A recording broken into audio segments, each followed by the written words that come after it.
Good morning मित्रों। आओ एक नया विषय, इम्पोर्टेंट विषय लेते हैं। भारत में सैलरी और आपकी मेहनत की कीमत। नमस्कार दोस्तों। हम अक्सर सुनते हैं कि भारत बदल रहा है।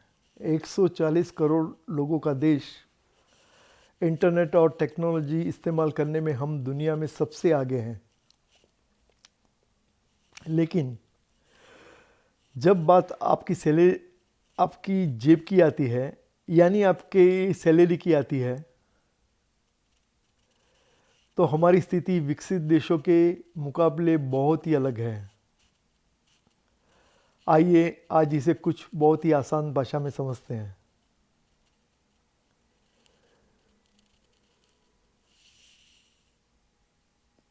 चलिए फॉर एग्जांपल एक तुलना करते हैं कनाडा से। यहाँ एक मजदूर को 1 घंटे के काम के लिए लगभग $18 मिलते हैं। अगर हम हिसाब लगाएं तो महीने की कमाई करीब करीब $4,500 बनती है। अगर हम महंगाई और खर्चों को बराबर करके देखें तो इसका मतलब ये है कि भारत में उसी काम के लिए आपको कम से कम 1 लाख रुपया महीना मिलना चाहिए। जी हाँ, 1 लाख रुपया।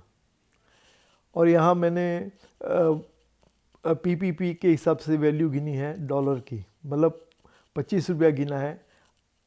डायरेक्ट डॉलर टू रुपीस नहीं गिना है, जो कि आज कैनेडियन डॉलर 67 रुपीस है। यह आपकी मेहनत की असली वैल्यू है। लेकिन भारत की ज़मीनी हकीकत क्या है? महाराष्ट्र, जो सबसे हाईएस्ट बेयर मिनिमम सैलरी देता है, उसके बड़े राज्यों के शहरों में न्यूनतम सैलरी आज भी करीब 15,000 रुपया महीना है, मतलब मिनिमम सैलरी। और गाँव में मनरेगा के तहत यह सिर्फ 8 से 10 हज़ार रुपया है। ये आंकड़े बताते हैं कि हमारी मेहनत हमें मिलने वाले दाम में दुनिया के हिसाब से बहुत बड़ा अंतर है। इसे समझने का एक और आसान तरीका है बर्गर इंडेक्स। इसे मैक बर्गर इंडेक्स भी कहा जाता है। आप गूगल कर सकते हैं समझने के लिए। अगर आप भारत में 15,000 रुपये कमाते हैं तो आप अपनी पूरी सैलरी से 350 रुपये का एक बर्गर समझे तो महीने में सिर्फ 40 बर्गर खरीद सकते हैं अप्रॉक्सीमेटली। वहीं कनाडा में उतनी ही मेहनत करने वाला व्यक्ति यहाँ $60 का एक बर्गर आता है तो महीने में 600 से ज़्यादा बर्गर खरीद सकता है। इसका सीधा मतलब है कि हमारी खरीदने की ताकत बहुत ही कम है। और जो buying power of Indian rupees is very less. जबकि बड़ी कंपनियां हमसे पूरे पैसे वसूलती है।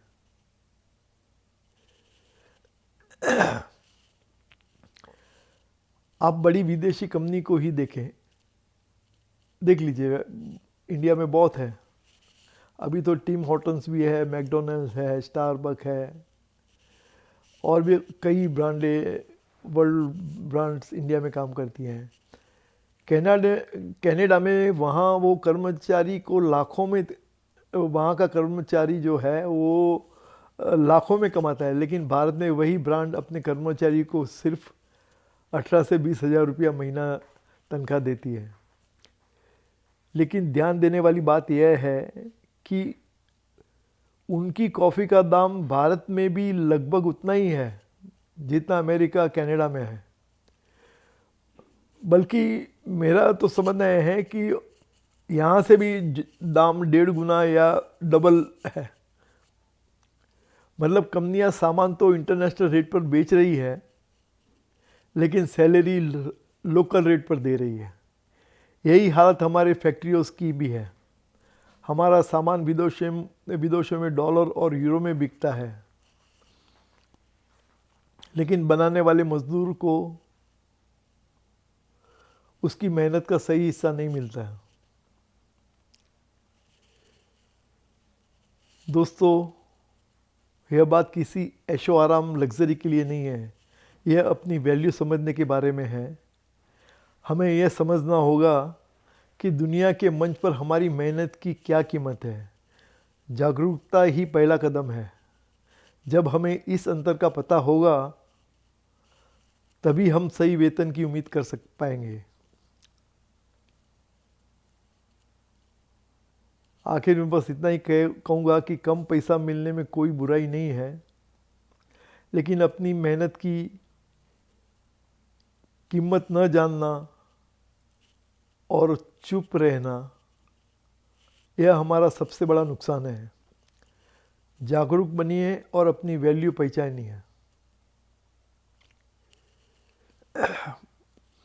बहुत सारे एग्जाम्पल्स है वैसे देने के लिए। जैसे बड़ी हैवी इंडस्ट्री में बात करें तो जैसे मेटल्स एंड स्टील्स कंपनियां हैं, आज ज़्यादातर उनका प्रोडक्शन जो है इंटरनेशनल मार्केट में इंटरनेशनल दामों पे बिकता है, यूरो में, डॉलर में, अन्य करेंसी में। पर सवाल ये आता है, प्रॉफिट भी वो उनके हिसाब से कमाते हैं, वो भी इंटरनेशनल प्राइस से ही बेचते हैं। लेकिन सवाल ये आता है कि क्या उनके जो जिससे फैक्ट्रियाँ चलती है वो मज़दूर, लेबर, उनको क्या उस रेट पे, मतलब ग्लोबल रेट जो चल रहा है यूरोप में, अमेरिका में या डेवलप कंट्रीज में, उसके हिसाब से वो वेतन मिलता है या नहीं मिलता है। मैं डायरेक्ट डॉलर टू मतलब डायरेक्ट रुपी टर्म से बात नहीं कर रहा हूँ, मैं पीपीपी मतलब ये जो बर्गर इंडेक्स बताया मैंने, प्राइस टू पैरिटी, उसके हिसाब से रुपी की वैल्यू बहुत कमती हो जाती। फॉर एग्जांपल कैनेडियन रुपीस की वैल्यू आप गिने पीपीपी के हिसाब से तो वैसे ओपनली तो ये 67 रुपीज़ है आज की तारीख में, लेकिन पीपीपी के हिसाब से अराउंड 25 रुपया होती है $1 की वैल्यू। तो उसके हिसाब से भी बहुत कमती है, मतलब उससे भी 7-8 गुना कमती है। सो एटलीस्ट वैल्यूएशन जो जो उनको लेबर कॉस्ट मिले वो उसके हिसाब से होनी चाहिए, ऐसा मेरा मानना है। आप भी देखिए, आप भी सोचिए, पूरा हिंदुस्तान अभी तो एक्सपर्ट हो गया है सोशल मीडिया, इंटरनेट जानकारी हासिल करने में, ट्विटर पे, फेसबुक, इंस्टा, और एआई में भी अभी हम लोग बहुत नाम कमाने वाले हैं। सो अभी ये सब चीज़ों का डेटा आप इंक्वायरी करिए, इस चीज़ की अवेयरनेस काफ़ी ज़रूरी है।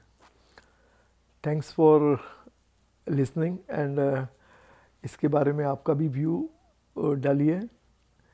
और ये जो मेरे को पता है क्या रिव्यू आएगा कि उधर सैलरी बहुत ज़्यादा होती है, उधर तो उस हिसाब से वैल्यू भी जो भी है, लेकिन मैं आपको बर्गर इंडेक्स जो है, मैक बर्गर इंडेक्स, वो चेक करने को बोलता हूँ। पीपीपी के हिसाब से सैलरी मिलनी चाहिए कि नहीं मिलनी चाहिए, वो आप डिसाइड करो। Thank you very much. This is for awareness and totally 100% for benefit of millions and millions of Indian hard working people। उनको जागने की ज़रूरत है। Okay, thank you, bye.